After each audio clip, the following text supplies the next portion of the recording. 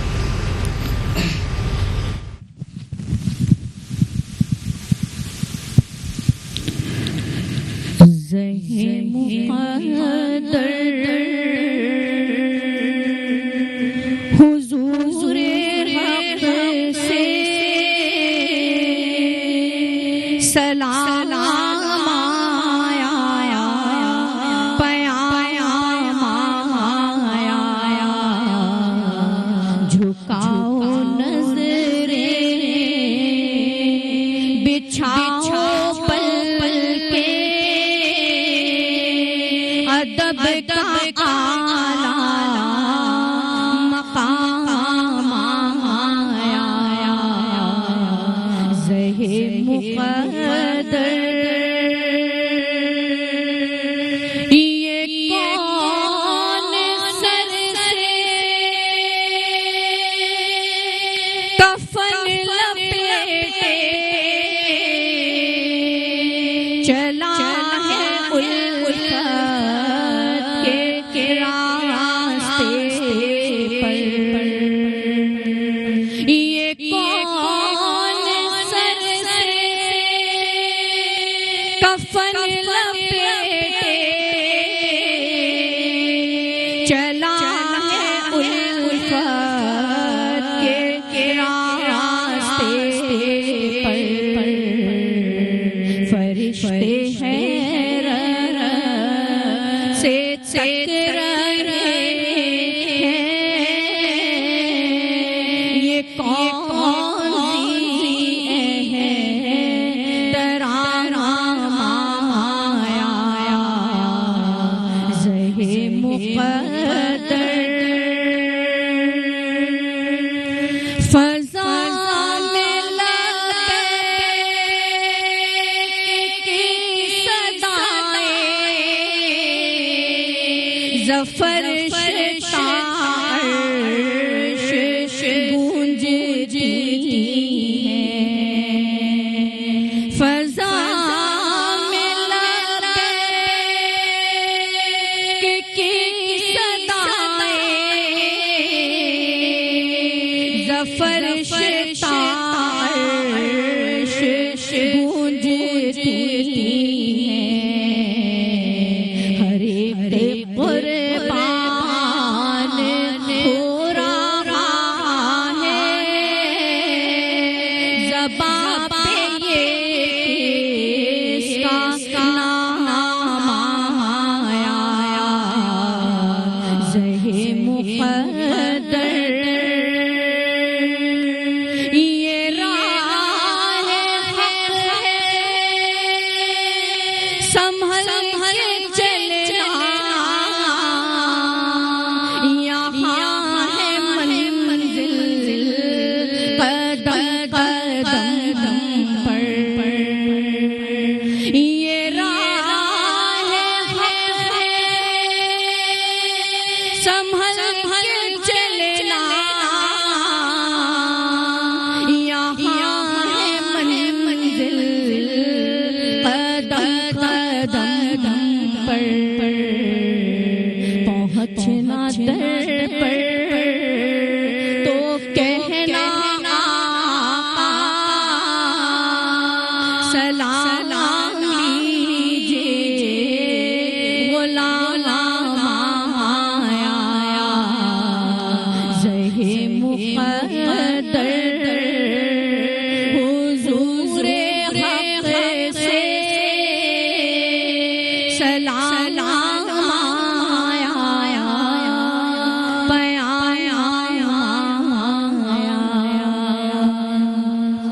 ماشاء اللہ الماس بہت خوبصورت آواز، بہت پیارا کلام الماس نے پیش کیا۔ ساجدہ آپا آپ کی طرف دوبارہ آؤں گی۔ جیسا کہ ہم نے بریکس پہ جانے سے پہلے ہم نے بات کی حج کے فلسفے کے حوالے سے کہ حج کا فلسفہ ہے کیا، اور لیکن حج کے فلسفے کے ساتھ ساتھ ایک مناسک حج جو کل ادا کیا گیا ہے، بہت سارے لوگ ایسے ہیں جن کو مناسک حج یہی نہیں پتہ کہ اس کے رکن کیا ہے، مناسک حج ادا کیسے کیا جاتا ہے۔ دیکھو بیٹا، ابھی یہ جو کلام پڑھا گیا نا، اس میں ایک الفاظوں کی اگر محبت کو محسوس کرو اور اس کی شدت کو محسوس کرو تو یہ راہ حق ہے، سنبھل کے چلنا، یہاں ہے منزل قدم قدم پر. یہ جو کلام ہے اگر اس کو اگر آپ سنو، اور پہلا اس کا جو شروعات ہے وہ یہ ہے زہ مقدر. مقدر یعنی کہ آپ کو اللہ تعالیٰ کی طرف سے یہ انعام ملے تو آپ کے پاس. مناسک حج کی جہاں تک کا بات آتی ہے، ارکان حج کی جہاں تک کا بات آتی ہے، تو 8 ذی الحج سے 13 ذی الحج کے درمیان جو ادائیگی ہے ارکان ہے، اس کو ہم کہتے ہیں کہ مناسک حج ہے. بات میں یہاں پر جو کرنے جا رہی ہوں وہ سب سے پہلے یہ کروں گی کہ اس حق کی جو منزل ہے نا، اس پر بات پہلے کرنی ضروری ہے. بالکل.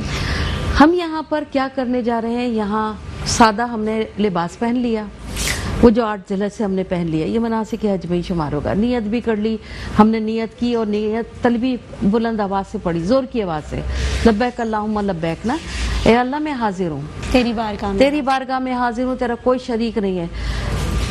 اعتراف بندگی اور اعتراف خدا بندی ساتھ ساتھ اظہار ہے. عبد اور معبود کا جو رشتہ ہے وہ یہاں سے 2 انسلے کپڑے پہننے سے شروع ہو جاتا ہے. آپ نے اپنے آپ کو اس کے سپرد کیا کہ جو رب ذوالجلال ہے. بے شک. یہاں سے آپ کا سفر شروع ہوا، اور سفر شروع ہونے کے بعد پھر آپ اس کو یوم تربیہ بھی کہتے ہیں کہ اس دن پہلے عرب میں یہ ہوتا تھا کہ وہاں اپنے گھوڑوں کو پانی پلایا کرتے تھے اور ان کو تر کیا کرتے تھے، کیونکہ اس کے بعد شدت کی گرمی ہوا کرتی تھی، تو اسی نسبت سے اس کو یوم تربیہ 8 ذی الحج کو کہا جاتا ہے.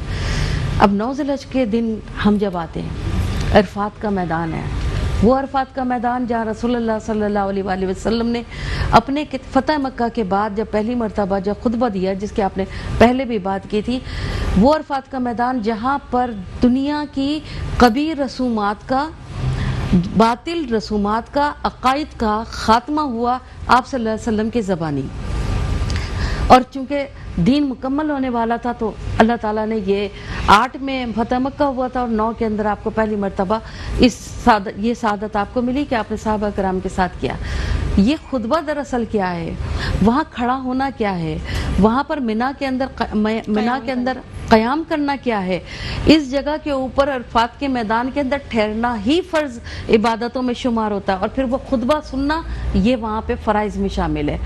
اس خطبے کے سننے کے بعد پھر آپ مزدلفہ کی طرف جاتے ہیں اور پھر آپ وہاں سے واپس 10واں دن ہوتا ہے جس کو یوم النہار کہتے ہیں، جو آج وہاں ہو رہا ہے اور ہم کل اس کا انتظار کر رہے ہیں. وہاں پر آپ سب سے پہلے وہاں پہ آپ جا کر پہلے رمی کریں گے، اس شیطان کو کنکر ماریں گے جو آپ کے پاس 24 گھنٹے آپ کے نفس کو آپ کے بہکاوے میں لا کر آپ سے وہ غلط کام کرا رہا ہے کہ آپ حرام اور حلال.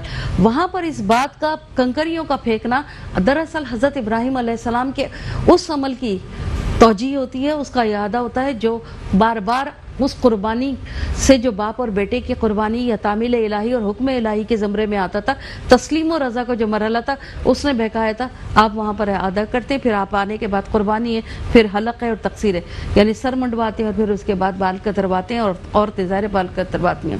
اس کے بعد 11 اور 12 کو پھر آپ یہ رمی یعنی کہ جمرہ عقبہ، اولا اور وسط کے اوپر آپ کرتے ہیں. یہ تو آپ کے وہ ارکان ہے کہ جس کے بغیر آپ کا حج مکمل نہیں ہوتا. میں یہاں پر یہ بات کہنا چاہوں گی کہ حج نام ہے محبت کا، میں نے شروع میں کہا. اب محبت کا نام اگر ہے تو حضرت ابراہیم علیہ السلام سے اس کا جو انسبات ہے وہ کیوں ہے، ہونا چاہیے. کیوں؟ حضرت ابراہیم علیہ السلام خلیل اللہ ہیں، اور خلیل کہتے ہیں دوست کو. تو دوست کی قربانی اس وقت کو یاد کیجئے کہ جب آتش نمرود میں بے خطر کود پڑا تھا. تو پہلی ذبح جب محبت کا اعتراف ہوتا ہے تو نہ شدت ہوتی ہے، نہ گرمی ہوتی ہے، نہ آگ ہوتا ہے، نہ الاؤ ہوتا ہے، لکڑیاں ہیں، اور پھر کہا جاتا ہے کہ یہ اللہ کی وحدانیت کو پکارنے والا ہے، اس کو جلا دو. نہ کھال کھینچنے کا خوف ہے، نہ جل جانے کا خوف ہے. کس کے لیے آگ کے اندر کود پڑے حضرت ابراہیم علیہ السلام؟ اپنے آپ کو پیش کر دیا اس رب کے لیے کہ جس کو ڈھونڈا کرتے تھے ستاروں میں، چاند میں اور درختوں کے اندر. جب پا لیا تو پھر عشق کا وہ درجہ آیا کہ اب آگ سامنے ہے، الاؤ سامنے ہے، نہ دل کے اندر کوئی تردد ہے، نہ کوئی خوف ہے، نہ شائبہ ہے.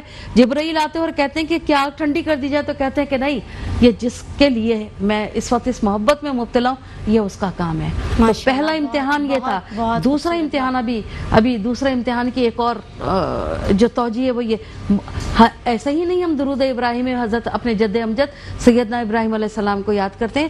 کیونکہ ابتدائے محبت انہوں نے اختیار کی. اب دوسرا حضرت آدم علیہ السلام کعبہ جس وقت ظاہر ہوا کرۂ ارض پر تعمیر فرما دی گئی, فرشتوں نے بتا دیا کہ یہ جگہ جو ہوگی وہ طواف کی جگہ ہوگی, نشانی ظاہر کر دی گئی, طوفان نوح آیا, یہ سب چیزیں خس و خاشاک ہو گئی. حضرت ابراہیم کو خواب کے ذریعے دکھا دیا گیا, اور پھر اب ایک باپ بھی پیغمبر ہے اور بیٹا بھی پیغمبر ہے, مگر راج مزدور ہیں کس کے لیے؟ اس کے لیے کہ جو پیدا کرنے والا جو خالق کائنات ہے. یہ خون پسینہ جو بہ رہا ہے, لبوں سے جو دعا ادا ہو رہی ہے وہ رب قبول فرما لے رہا ہے, اور پھر آپ ہی کی اولاد میں حضرت اسماعیل کی اولاد سے نبی مکرم صلی اللہ علیہ وسلم کو جنہوں نے عرفات میں آخری خطبہ دینا تھا وہ دعا قبول فرما لی گئی. سوری ساجدہ آپ کو انٹرپٹ کر رہی ہوں, ایک بریک کی طرف جائیں گے, چھوٹا سا بریک لے کے حاضر ہوں گے. ساجدہ آپ سے انہی سوالوں کے جوابات لیں گے, گفتگو کے سلسلے کو ایسے آگے بڑھائیں گے. Stay with us.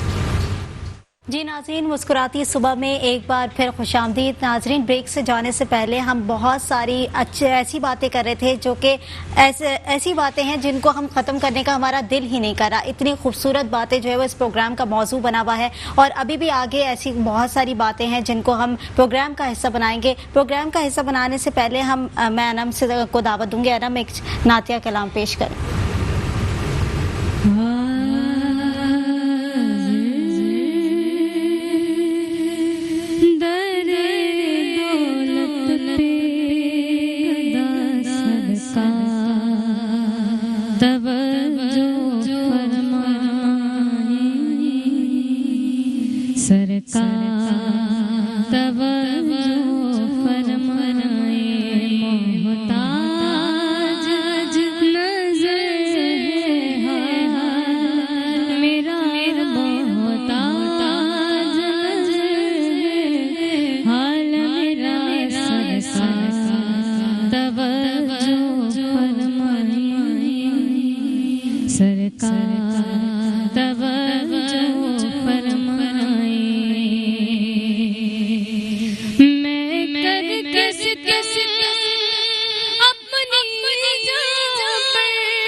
بہت خوبصورت کلام انم, بہت کیا کہنے. آپا آپ کی طرف دوبارہ آؤں گی. جیسے کہ ہم نے بریک سے پہلے بات کی مناسک حج کے حوالے سے, فلسفہ حج کے حوالے سے بھی ہم نے بات کی. اب میں آپ سے جاننا چاہوں گی کہ دیگر عبادات میں اور حج میں کیا انفرادیت ہے؟ دیگر عبادات جو ہیں انفرادی طور پر, ساری عبادات ویسے انفرادی طور پر ادا ہوتی ہیں, لیکن حج ایک ایسی انفرادی بما اجتماعی عبادت ہے کہ جس میں انسان زندگی میں ایک مرتبہ اگر ادا کر لے تو اس کے تمام گناہوں کا کفارہ ادا ہو جاتا ہے. باقی تو آپ دن میں ذکر جو ہے وہ 5 دفعہ کرتے تو وہ نماز کہلاتی ہے, مال کو پاک کرتے ہیں تو زکوٰۃ کہلاتی ہے, اور اللہ کے حکم کی تعمیل کے اندر حلال اور حرام کو ایک مخصوص وقت کے لیے چھوڑتے ہیں تو وہ روزہ کہلاتی ہے.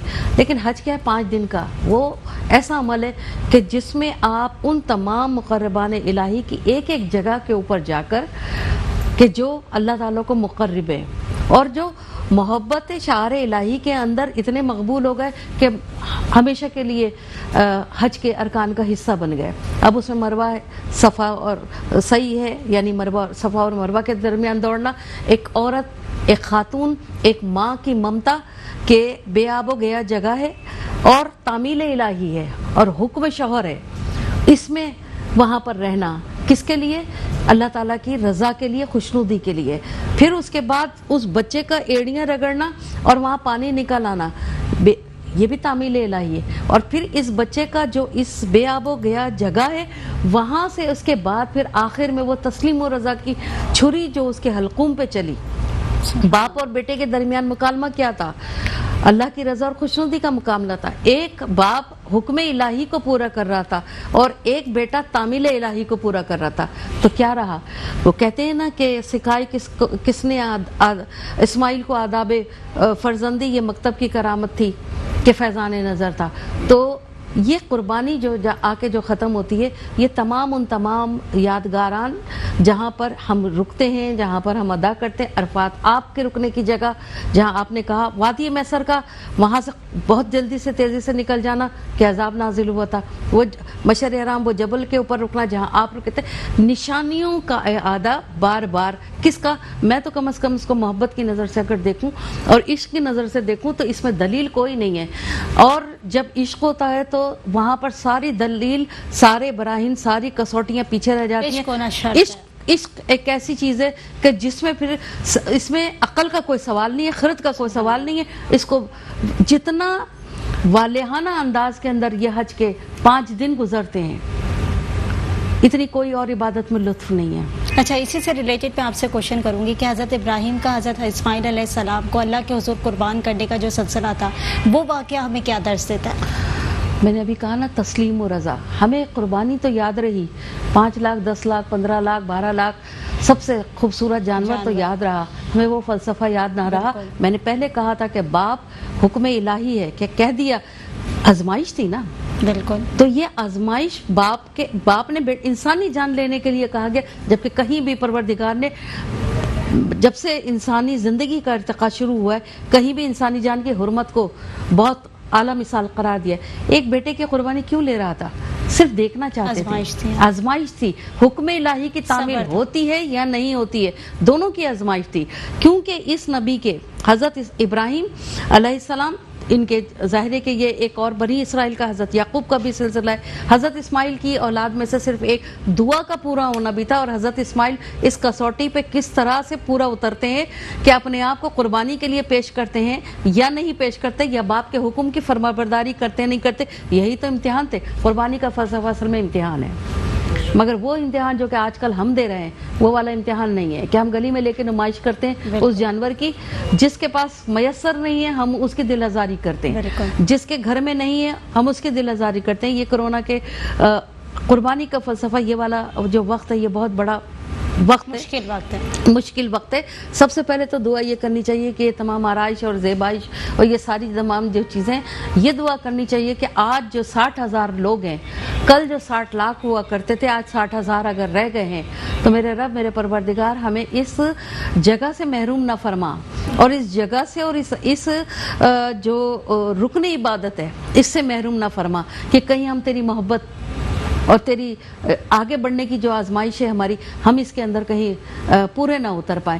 تو یہ قربانی کے فلسفے کے اندر بھی یہی ہے کہ میں اس کو کم از کم یہ سمجھتی ہوں کہ یہ باپ بیٹے کے درمیان صرف ایک قربانی مکالمہ نہیں تھا, بلکہ یہ ایک فلسفہ تھا جس کو اگر سب نے سمجھ لیا. اپنی مال کی آزمائش ہے, یہ بھی زکوٰۃ سے ریلیٹڈ ہے, لیکن حکم الہی کی یاد میں ہے. تو آپ اس کو قربانی کے فلسفے کو صرف ایک دمبا, بکرا, گائیں اس کی حلال کرنا نہیں ہے, بلکہ یہ اپنے اس بت کو کہ جو آپ کے اندر ہے, خواہشات نفسانی کے گلے پہ چھری پھیریں, یہ ہے فلسفہ اس کا۔ بہت شکریہ ساجدہ آپا، آپ نے اتنی خوبصورت باتیں ہم سے شیئر کی۔ انم آپ کا بہت شکریہ کہ آپ آئیں۔ موسم آپ دیکھ رہے ہیں باہر کتنا زیادہ خراب موسم ہوا ہوا ہے، اس کے باوجود جو ہے وہ ہمارے گیسٹ ہمارے پروگرام میں آئے، بہت بےحد شکریہ۔ الماس آپ کا بھی بہت بہت شکریہ۔ ناظرین آخری میں میسج صرف یہی دینا چاہوں گی پروگرام کے آخر میں کہ کل ہم پورے ملک میں عید الاضحیٰ منائیں گے، تو جتنا بھی گوشت ہے نا وہ اپنے فریزر میں جمع کرنے کے بجائے لوگوں کے جو مستحق لوگ ہیں ان تک آپ پرووائڈ کریں اور ان کو جا کے دیں، کیونکہ ان کے گھر میں شاید ایک وقت کا کھانا بھی نہیں بن رہا ہوگا، تو ان کو جا کے گوشت دیں تاکہ آپ کو ان کی دعائیں بھی لگ سکیں۔ پروگرام کا وقت ختم ہوا ہے، مجھے اور میری پوری ٹیم کو دیتی ہے اجازت، لیکن جانے سے پہلے میں الماس سے ایک نعت کلام لوں گی۔ الماس نعت کلام پیش کیجیے گا۔